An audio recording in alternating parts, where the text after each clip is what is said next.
my name is Sandra, and I am a retired PhD from the University of Saskatchewan. I was an educator for more than, oh gosh, 36 years, I suppose. I, um, I'm also the mayor of a small community. It's a resort community, and I still do some associated research work with the University of Saskatchewan, plus my mayor work.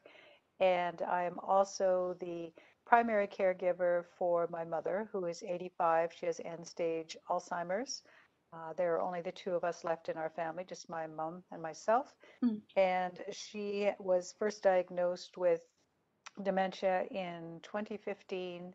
She has been in a care residence since 2019, and she remains there now. However, because of her deterioration, she now receives long-term care. So she is dependent on caregivers to feed her, to clothe her, to toilet her, bathe her, those kinds of things. She's still physically active enough to be able to walk, which she does quite a bit with her walker, but of course that's slowing down as well, given the um, the specific neurological things that are associated with those persons who have Alzheimer's or various forms of dementia.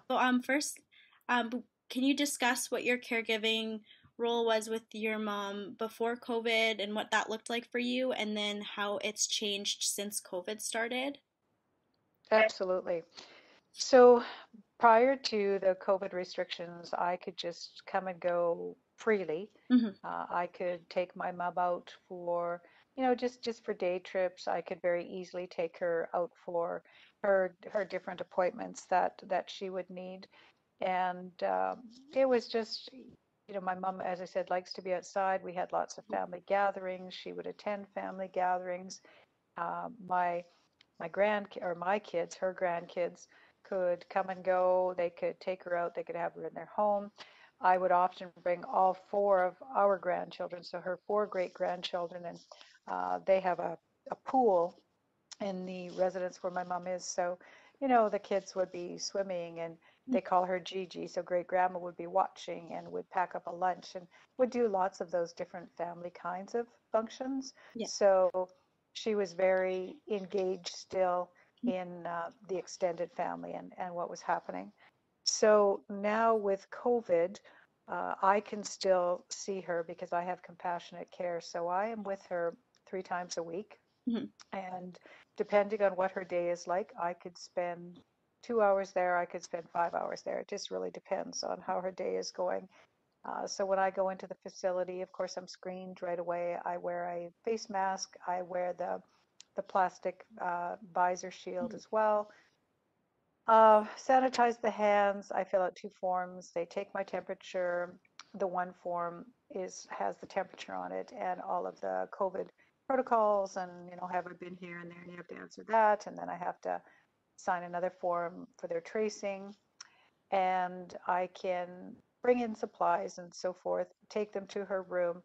But for the most part, we spend all of our time in her room. Prior to that, there would always be music and there would be different kinds of crafts. And there still are those kinds of things, albeit in a limited capacity. Hmm. But I can't attend any of those. There were days like the huge Christmas dinner that they had and Christmas program. They didn't have that. They didn't have the Mother's Day celebration. They didn't have Grandparents' Day. So the engagement that we have now is for the most part limited to her suite. And if she has to go out to any appointments, I will meet her wherever that is. But now she has to go in their vehicle that they have to transport them. So it's. I think she's been out. I think she's been out twice in over a year, which is just it's heartbreaking, Yeah, to be honest especially with you. since she liked to go outside and spent time outside before. No, I just was wondering if you noticed any changes in your mom just due to this social isolation that's being Oh, caused by oh, absolutely. I would have to say that prior to prior to these protocols, my mom was certainly more engaged with others and she was less agitated. But I think that the social disconnection, I think it's disproportionately affected not only her, Mhm. but many of the residents. I have noticed a significant deterioration in many of them that I used to socialize with all of the time. Mhm. And they're despondent. Mhm. They're certainly they appear more fatigued. Mhm. They, let's see, despondent, fatigued, more confusion, certainly more agitation. There's absolutely no doubt about it. And I think that I understand how the social distancing is necessary to reduce transmission. I know that that is really important to minimize the spread of the virus. Mhm. But I think I think this social distancing without insight into its potential consequences, I think that's equivalent to the deprivation of social connectedness. And I think that this lack of social connectedness with family, with friends, with each other, I really do believe it's been detrimental to all of them. And I think that I cannot believe the deterioration in my mom since since all of this has happened. Yeah, it's like at what So. point are we doing more harm than good protecting them as what we think it or what the policies think is right, you know? Hmm. Yeah. I think that for my mom and for many others, those social relationships have been key in in their retirement years. They've been key in their mindset, their physical health, and I think that depriving the elders of social relationships, you know, the emotions, the words, and the connections, I think doing that while trying to contain the virus, I believe that's more detrimental psychologically Hmm. and physically to them.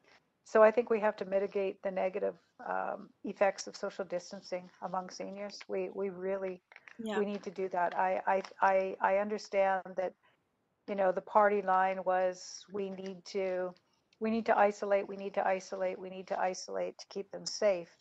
But at what cost? And unless you are in those retirement residences, care homes, unless you can see firsthand what the costs of that are, I don't think that the policymakers have any real true understanding of just how detrimental it is to them. And I say that respectfully. I really do because I do appreciate the protocols. I understand it. I understand the necessity of it. But I, I, hmm, I would hope, I would hope that if we ever found ourselves in this situation again, that there would be a more integrated and multidisciplinary approach, Mhm. and that would involve geriatricians, Yeah. um, psychiatrists, and psychiatrists who specialize in the elderly. I think we have to have physiotherapists, we have to have caregivers, we have to have family members.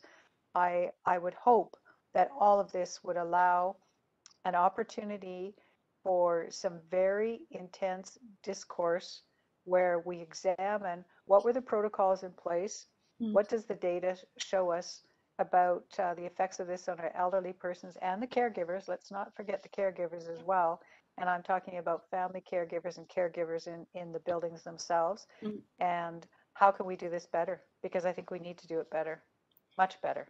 Oh, yeah. That that's my perspective based on, as I said, on my firsthand experience of with my mom. Yeah, no, I completely agree with you. Like, should we ever run into this situation again? I hope not, Mhm. but like if it does happen, there needs to be better strategies in place. Absolutely, and I think, you know, this of course is, it's new to us, Hmm. but it's not new to the world. I mean, we've gone through different pandemics, you know, the H1N1, and that's just to give one example. Hmm. But I think it's almost like you have to have an emergency measures kind of a plan, because it's as I said, I think that well, this is my first experience with a pandemic, Hmm. and because it's never been this close to home. But I would like to think that we could do better. Hmm. And when I talk about caregivers too, I just want to mention as well that yes, I am a family caregiver, But my concern is also for the caregivers who are with my mom 24/7. Hmm. We have to remember that they are exhausted, they are taxed to the limit. They also have given up, I think, much more than people really appreciate. And they don't socialize with their families, they don't socialize with their friends, they don't go out to hair appointments, they don't do those things either. Hmm. And yet, as difficult as this is for us, they are at work every day. They are engaging with our loved ones. They are speaking to them through masks. And for my mom, who has a great deal of difficulty communicating, she has a few words here and there. Hmm. There, the caregivers, the way that they engage with my mom and others, it's through their eyes, it's through the tone of their voice, it's through their mannerisms. So in all of this ugliness of the pandemic, they have to come to work every day and not only have their game face on, but they have to make sure that they can still comfort and be compassionate and be patient and all of those things. So it's been extremely difficult for them as well. And I think, again, I think we've lost sight of that, and that's one of my frustrations when I hear people that are critical of the caregiving that's happening at this time. And I understand every situation is different, and there's some horrific situations, but I don't think that we have. I don't think we've paid enough attention Hmm. to to them either. Yeah. Again, in my experience. So. Yeah, no, I agree. I mean, situations will vary across the board, but I mean, everyone's struggling at this point. It's a pressure cooker for all of us. My latest frustration is that I was very, very grateful that my mom received her first vaccination for COVID on Monday, Yes. which was wonderful. Um, but I find the lack of logic horrifying in that the caregivers aren't vaccinated. The Oh. nobody there was vaccinated. So we're talking about the custodial staff, um, the like housekeeping. As far as I'm concerned, custodial, culinary, housekeeping, caregivers, administrators. These are the people who spend 24/7 with our families, Hmm. our family members, and they did not get the vaccination. And so the big plan is that they're supposed to go and get vaccinated when they're called. Well, many of these caregivers are in their 30s, Yep. some of them in their 40s, and they're going to be so far down in the pecking order that all of these residents are going to have been vaccinated for months on end, and there's still potential for carrying. So that logic absolutely escapes me. Yep. I don't get that. So Yeah. that's a huge frustration for me. The doctors, they had vaccinations, they were prepared to vaccinate them, Hmm. and then it was just one call from the health authority saying, "Oh, by the way, don't do the vaccination." So it was kind of ironic when I went there on Monday to be with my mom so I could feed her in her room and so forth. I saw who I assumed to be a doctor, they were all doctors, Hmm. walking out with a tray of a number of needles in there, and I thought, what a shame. What happens to those now? Do they get destroyed? I don't know. It was just gut wrenching, actually, to Yeah. be quite, and I felt quite disheartened Yeah. for the staff and caregivers. Yeah. So very troubling.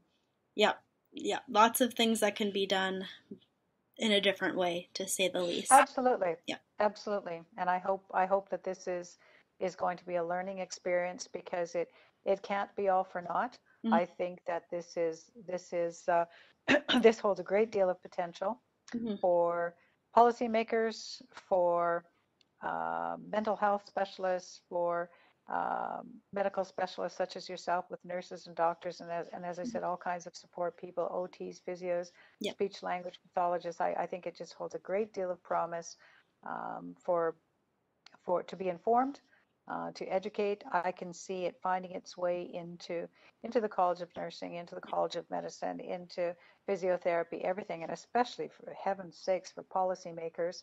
Yep. I think it is just it's a great opportunity, and so I just hope that we don't say, okay, look at us, we've gone through it, and now it's over, because I don't think it can ever be over. I think we need to be ready. We need to be better prepared. I'm not so sure COVID is going to go away. I think it's going to become one of those things that's going to become a virus like the flu. Yeah. It's going to be a seasonal thing. And we need to do better. We need to learn from this, and we need to educate specialists such as yourself as they're, as they are entering the profession. The neophyte students now Yeah. who are going to, in some capacity, be in various roles, and Mhm. I think it's a great opportunity for discourse and say, what did we do well, and what can we do better? Yeah, For sure. I agree. The future implications of this whole situation need to be taken seriously, and we need to just Absolutely. do better, I guess. That's at the end of the day, Yep. just do better. Yep. And I think we have to learn from the missteps. And as I Mhm. said, I do think that, I don't think we can be too critical in that we can point fingers and just say, you really missed the mark here and you really missed Mhm. the mark there. Um, Again, I think we have to be flexible enough to be gracious enough in that regard. But again, at the same time, I think that patience, at least for me, will only go so far if I don't see that something better, something more, not better, but something more effective that comes out of it. Because at the end of the day, this is a human enterprise. We are dealing with people, Mhm. we are dealing with families, and we can expect that there are going to be complexities because it is a human enterprise. But we have to do better at managing those complexities and certainly finding better protocols that are more effective, that are going to be um, less harmful Mhm. for elderly persons, Mhm. that will be less isolating for caregivers, like such as family members and professional caregivers, and just more effective overall. We got to get the politics out of it, and I think we've gone from these protocols so that we don't lose people. I think we've gone to protocols now because it's political, but that's a whole other Yeah, that's a whole yeah, other topic that's for another another can of time. worms. Absolutely, So yep, that brings me to absolutely. my next question for you is how have you been doing through this? Have you had the supports you needed? How have you been coping? Well, uh, again, you know, uh, that's an interesting question, and I know that the executive director, she always asks me if I'll be interested in these kinds of conversations because I think my situation is maybe a bit different. Mhm.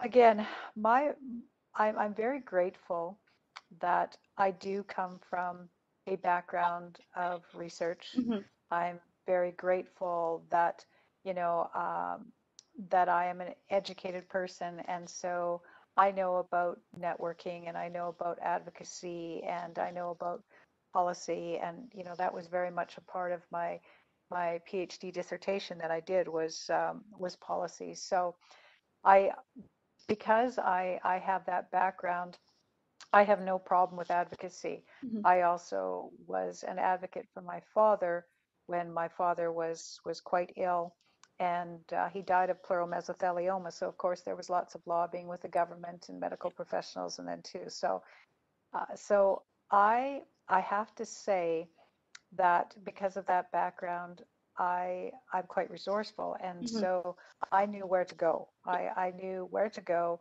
I knew enough not to just take no for an answer because it came from a medical professional or wherever, or it came from a lawyer or whatever. Mhm. So I found for me that it wasn't as difficult as I know it was for other people that I met in the focus group. Mhm. They were they were very frustrated. Many of them are still working as well full time. I'm busy full time, but I am retired from my profession, so I have the time. I have the background experience for advocacy. I have an excellent relationship with the executive director where my mom is, with the nursing coordinator. I have an excellent relationship with them. But and then of course the changes initially in my mom, that was exhausting because she would phone me 23 times a day, all hours of the night, and those kinds of things. Yeah. So I think that emotionally, there were moments where I felt absolutely drained. I still, at nighttime, There are nights, I don't sleep like I used to. I wait for the phone to ring as something happened to my mom, those kinds of things. Yeah. Um, but I have found the supports to be plentiful. I don't feel I've needed the same supports that other people have because, again, because I have, different resources. I have a different personality, different character. Mhm. Um, but I know it's there are struggles certainly for other people. So I'm not so sure I'm the best person necessarily to answer that question Mhm. for you. But No, but I'm glad you're doing good. I'm happy to hear that. It sounds mhm. like you have a lot of protective factors around you that are helping you through this. Which yeah, isn't the case for Well, everyone, but I'm glad that you are having that no, situation. no, it's not. And I also had an opportunity to be on CBC Radio, Hmm. and I did a talk there about being a caregiver, and at the same time, Dr. Thorpe, Yes. again, who is, Yep. you probably know her. She's a geriatric psychiatrist. She was on the program at the same time as was Sue Ellen Beatty, and she is the CEO administrator at Sherbrooke. So that was an interesting experience for me as well Hmm. to to have an opportunity. So I look for resources. I research Yeah. resources. I write letters. I make phone calls, and that's just part of my personality. But for for for people who don't have people who can dedicate full time to this, for people who don't aren't comfortable with advocacy, for people who aren't comfortable with having those conversations or don't have the resources for those conversations, my heart goes out to them because I can't imagine. I absolutely cannot imagine what that Yeah. must be like for them. It must be overwhelming, Yeah. I think.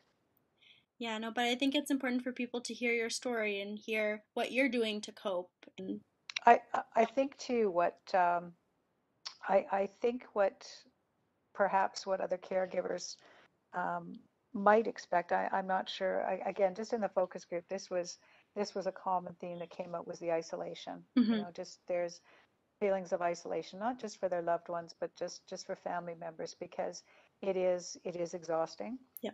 and it is absolutely isolating. And I think that I do recall in conversations in the focus groups that people would say over and over again they just felt like they were so alone. They felt like they were so alone, Hmm. and uh, and and it is because it's exhausting and it's all consuming. That I think that's a trap that you can fall into very quickly. I think it's important to stay in touch with your family doctor. I see my family doctor monthly, and it's just it's very difficult to I think to do an assessment on yourself and your well-being when you're in the middle of it. Hmm. And I'm not saying that you have to go see your family doctor to be on all kinds of medication. That's not my case. But it's just that how are you doing? And is there something that you need? How are things with your mom? Is there something that I can help you with? Because again, they have resources, just collegial resources that I don't have. Yeah. And so I think that for anybody who is a caregiver, if you were to ask me, I'm sort of taking over kind of the role here, but if you were to ask me what is important, what I think is important, an important bit of advice, Hmm. and my advice would be you must give yourself permission to take care of your own wellness as well. Your caregivers or your loved ones for the most place are in places where there are other people who could take care of them.